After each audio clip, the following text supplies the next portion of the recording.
જૂનાગઢ જિલ્લાના વિસાવદરમાં સગીરાના અપહરણની ઘટના સામે આવી છે. એકતરફી પ્રેમમાં પાગલ શખ્સે મિત્ર સાથે મળીને સ્કૂલે જતી સગીરાનું કારમાં અપહરણ કર્યું હતું. અપહરણની આ સમગ્ર ઘટના સીસીટીવીમાં કેદ થઈ હતી, જે સીસીટીવીના આધારે પોલીસે આરોપીઓને ઝડપી પાડવા તપાસ હાથ ધરી છે. અપહરણની ઘટના અંગે મળતી વિગતો મુજબ વિસાવદરમાં રહેતી સગીરા ધોરણ 11માં અભ્યાસ કરે છે, જે બુધવારે વહેલી સવારે પોતાની બહેનપણીઓ સાથે શાળાએ જવા નીકળી હતી. ત્યારે જય મયુર સખાનંદી અને રિયાઝ સલીમભાઈ નાગુરી નામના બે શખ્સો સ્વિફ્ટ કાર લઈને આવ્યા હતા અને સગીરાને આંતરીને બળજબરીથી કારમાં બેસાડી હતી. આ ઘટના અંગે સગીરાના પિતાને જાણ થતાં તેમણે અપહરણની ફરિયાદ નોંધાવી હતી. વડોદરાના છાણી જકાતનાકા પાસે યોગીનગર ટાઉનશીપ પાસે એક બાળકી બોરવેલમાં પડી જવાથી કોલ મળ્યો હતો, જેથી છાણી TP13 ફાયર બ્રિગેડની ટીમ તાત્કાલિક દોડી ગઈ હતી. ફાયર વિભાગની સાથોસાથ પોલીસ પણ પહોંચી હતી, જે બાદ બાળકી 10 થી 15 ફૂટ ઊંડા ખાડામાં ફસાયેલ હોવાનું જાણવા મળ્યું હતું. બાદમાં બાળકીના રેસ્ક્યુની કામગીરી શરૂ કરવામાં આવી હતી. બાળકીને મિનિટોમાં જ બહાર કાઢવામાં આવી હતી, પરંતુ બાળકીનું પ્રાણ પંખેરું ઉડી ગયું હતું. મૃતક બાળકીનું નામ ટપુર રાય હતું. અથાગ મહેનત બાદ પણ બાળકીને બચાવી શકાય નહીં. કન્સ્ટ્રક્શન સાઇટની કામગીરી દરમિયાન કરાયેલ પિલરના ખાડામાં બાળકી ખાબકી હતી. બાળકીને તબીબે મૃત જાહેર કરતા પોલીસે વધુ તપાસ હાથ ધરી છે. વડોદરા સહિત સમગ્ર રાજ્યમાં 31ને લઈ મોટા પ્રમાણમાં ઇંગ્લિશ દારૂની ઘૂસણખોરી ચાલી રહી છે. ત્યારે વડોદરાના ગ્રામ્ય કરજણ પોલીસ સ્ટેશન હદ વિસ્તારમાં કરજણ ટોલ પ્લાઝા પાસેથી સ્ટેટ વિજિલન્સ દ્વારા વોચ ગોઠવી ટ્રકમાં આવી રહેલ ભારતીય બનાવટના વિદેશી દારૂના જથ્થા સાથે 2 ઈસમની ધરપકડ કરી છે, જ્યારે એક ઈસમને વોન્ટેડ જાહેર કર્યો છે. વધુ એક કેસમાં સ્થાનિક પોલીસ ઊંઘતી ઝડપાઈ છે. આ મામલે કરજણ પોલીસ મથકમાં આગળની કાર્યવાહી હાથ ધરવામાં આવી છે. અવારનવાર વડોદરા શહેર અને ગ્રામ્ય વિસ્તારમાં દારૂના વેપલાનો પર્દાફાશ સ્થાનિક એજન્સીઓ દ્વારા કરવામાં આવતો હોય છે. આ મહિનામાં ચોથી વખત સ્ટેટ વિજિલન્સ દ્વારા કાર્યવાહી કરી ભારતીય બનાવટનો વિદેશી દારૂ ઝડપી લેવામાં આવ્યો છે. વડોદરા ગ્રામ્ય કરજણ પોલીસ સ્ટેશન હદ વિસ્તારમાં આવેલ કરજણ ટોલ પ્લાઝા પાસે આ સ્ટેટ વિજિલન્સ દ્વારા કાર્યવાહી કરવામાં આવી છે. મધ્યપ્રદેશના ગુનામાં બુધવારે મોડી સાંજે ડમ્પર સાથે અથડાયા બાદ પેસેન્જર બસમાં આગ લાગી હતી, જેમાં 13 લોકો જીવતા ભૂંજાઈ ગયા હતા. અકસ્માત એટલો ભયંકર હતો કે 7 મૃતદેહો બળીને એકબીજા સાથે ચોંટી ગયા હતા. પ્રશાસને આ વાતની પુષ્ટિ કરી છે. લગભગ 16 લોકો દાઝી ગયા છે. તેમને જિલ્લા હોસ્પિટલમાં દાખલ કરવામાં આવ્યા છે. બુધવારે રાત્રે 8:30 વાગ્યાની આસપાસ આ અકસ્માત થયો હતો. બસ ગુનાથી હારોન તરફ જઈ રહી હતી, ત્યારે સામેથી આવતા ડમ્પર સાથે અથડાઈ હતી. અથડામણ થતાં જ બસ પલટી ખાઈ ગઈ હતી અને આગની લપેટ આવી હતી. 2-2.5 કલાકની જહેમત બાદ બસમાં લાગેલી આગ પર કાબુ મેળવી શકાયો હતો. ગુના SP વિજયકુમાર ખત્રીએ જણાવ્યું હતું કે બસમાં લગભગ 30 મુસાફરો હતા. બસમાં આગ લાગવાની ઘટના બાદ આસપાસના લોકો ઘટના સ્થળે એકત્ર થઈ ગયા હતા. જેટકો દ્વારા લેવામાં આવેલી વિદ્યુત સહાયકની ભરતીમાં પોલ ટેસ્ટમાં ક્ષતિ હોવાનું તપાસમાં સામે આવતા જેટકો દ્વારા પરીક્ષા જ રદ કરી દેવામાં આવી હતી.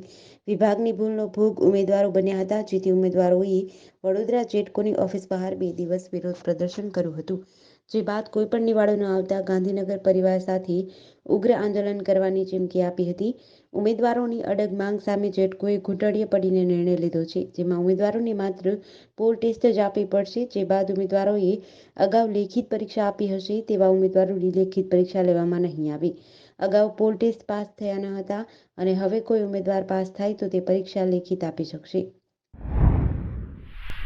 રશિયાના પ્રવાસે ગયેલા વિદેશ મંત્રી S. જયશંકરે બુધવારે રાષ્ટ્રપતિ વ્લાદિમીર પુતિન સાથે મુલાકાત કરી હતી. આ દરમિયાન બંને નેતાઓએ યુક્રેન યુદ્ધ સહિત વિવિધ મુદ્દાઓ પર ચર્ચા કરી હતી. રાષ્ટ્રપતિ પુતિને વડાપ્રધાન નરેન્દ્ર મોદીને આવતા વર્ષે રશિયાની મુલાકાત લેવા આમંત્રણ આપ્યું છે. પુતિને જયશંકરને કહ્યું, અમને અમારા મિત્ર વડાપ્રધાન નરેન્દ્ર મોદીને રશિયામાં જોવાનું ગમશે.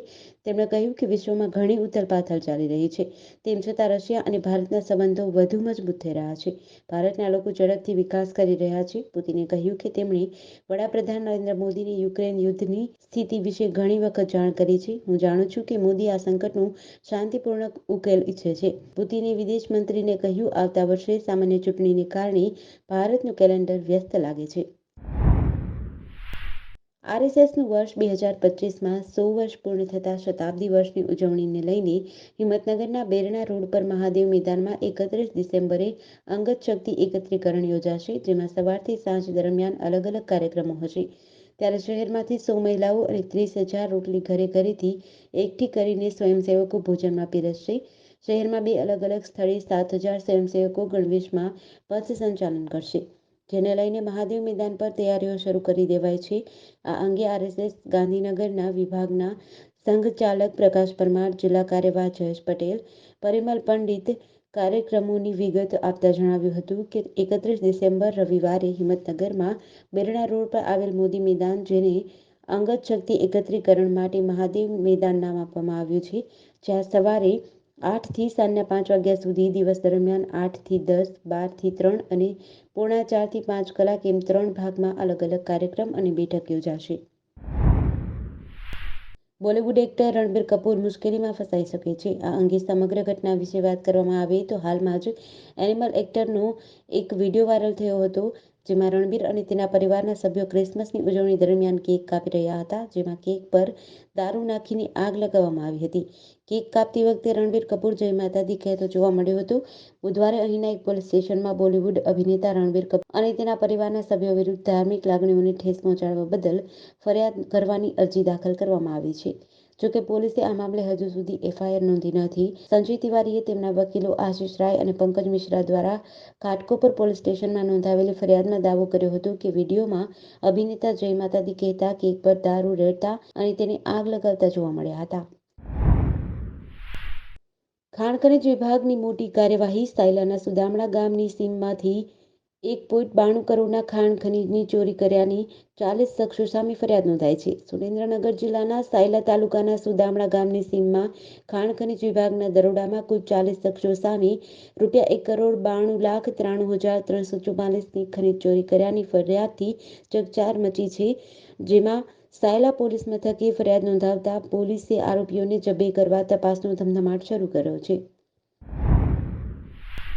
પલસાણા તાલુકાના વાંકાનેડા ગામની સીમમાં એક યુવક કોઈ કારણસર ઇલેક્ટ્રિક ટીસી પર ચડ્યો હતો, જેને લઈને યુવકને કરંટ લાગતા યુવકને તાત્કાલિક સુરત સિવિલ હોસ્પિટલે ખસેડાયો હતો, જ્યાં તબીબે તેને મૃત જાહેર કર્યો હતો. સુરત જિલ્લાના પલસાણા તાલુકાના વાંકાનેડા ગામની સીમમાં પસાર થતા કીર્તિપ્રદા રસ્તા પર આવેલી ઇલેક્ટ્રિક ટીસી પર 32 વર્ષીય યુવક અમરસિંહ રામતીર્થ નામનો યુવક કોઈ અગમ્ય કારણસર ચડ્યો હતો. તે દરમિયાન તેને કરંટ લાગ્યો હતો. હાજર લોકોનું ધ્યાન યુવક પર જતા લોકોએ તાત્કાલિક 108 એમ્બ્યુલન્સ મારફતે સુરત શહેરની સિવિલ હોસ્પિટલે ખસેડ્યો હતો, જ્યાં તબીબે તેને મૃત જાહેર કર્યો હતો. સમગ્ર ઘટનાની જાણ હાલ કડોદરા જીઆઈડીસી પોલીસને કરવામાં આવી છે. અયોધ્યામાં ભગવાન શ્રીરામના જન્મસ્થળ અયોધ્યા મંદિરનું ઉદ્ઘાટન 22 જાન્યુઆરીએ થશે. મંદિર પરિસરમાં 7 વધુ મંદિરો બનાવવામાં આવી રહ્યા છે, જેમાં ભગવાન રામના ગુરુ બ્રહ્મર્ષિ વશિષ્ઠ, બ્રહ્મર્ષિ વિશ્વામિત્ર, રામાયણ લેખક મહર્ષિ વાલ્મીકિ, અગસ્ત્ય મુનિ, રામ ભક્ત કેવત, નિષાદરાજ અને શબરીના મંદિરોનો સમાવેશ થાય છે. આ બધું 2024માં પૂર્ણ થશે. શ્રી રામ જન્મભૂમિ તીર્થક્ષેત્ર ટ્રસ્ટના મહાસચિવ ચંપતરાય મંદિરની બ્લુ પ્રિન્ટ સાથે મીડિયા સમક્ષ આવ્યા હતા. તેમણે કહ્યું કે હવે 3 માળના રામ મંદિરમાં બીજો માળ બનાવવામાં આવી રહ્યો છે. મંદિરનો ગ્રાઉન્ડ ફ્લોર તૈયાર છે. પ્રથમ માળનું કામ પણ 80% પૂર્ણ થયું છે. આવું સર્જન ઉત્તર ભારતમાં 200 વર્ષમાં નથી થયું. મંદિરમાં દિવાલો બનાવવામાં આવી રહી છે. આવી દિવાલો ફક્ત તમિલનાડુ અને કેરળના મંદિરોમાં જ છે. આ એક નવો જ પ્રયોગ છે. હાલમાં બાંધકામ ચાલુ છે. ગાઝામાં ઇઝરાયેલી ડિફેન્સ ફોર્સ આઈડીએફ એ પેલેસ્ટિયન યુવકો અને 2 બાળકોની નિર્વસ્ત્ર કરીને અટકાયત કરી હતી. અમેરિકન મીડિયા સીએનએને સોશિયલ મીડિયા પર વાયરલ થયેલા એક વિડીયોને ટાંકીને આ માહિતી આપી છે. વિડીયોમાં ફૂટબોલ સ્ટેડિયમમાં પેલેસ્ટિયનો હાથ પાછળ બાંધીને અર્ધનગ્ન હાલતમાં બેઠેલા દેખાય છે, જેમાં 2 બાળકો પણ સામેલ છે. કેટલાક લોકોની આંખે પટ્ટી પણ બાંધવામાં આવી છે. વિડીયોના કેટલાક ભાગમાં આ લોકોના માથા ઉપર હાથ છે અને ઇઝરાયેલના સૈનિકો તેમને લઈ જતા દેખાય છે. ગાઝામાં મૃત્યુઆંક 20,000ને પાર થઈ ગયો છે. ઇજિપ્ત અને કતાર ફરી એક્ટિવ થયા છે. ઇઝરાયલ-હમાસ સીઝફાયર માટે બેકડોર ડિપ્લોમેસી. ઇઝરાયલ અને હમાસ વચ્ચે 7 ઓક્ટોબરથી યુદ્ધ ચાલુ થયું છે.